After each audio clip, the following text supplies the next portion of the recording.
The Properties panel allows us to visually manipulate CSS styles without touching CSS code. For example, you can change background colors, even add background images. You can change font settings like font size, letter spacing. You can even customize text align properties, text decoration properties. You can even customize margin and padding properties. You can customize the dimensions like height, width. You can even change the display properties. You can add borders, border radius.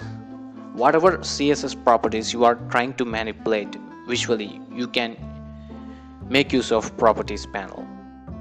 Alright, let us see what happens under the hood. When you customize any property using Properties panel, it will automatically generate CSS code. You can also change styles using CSS file. Let's try to open the styles.css file.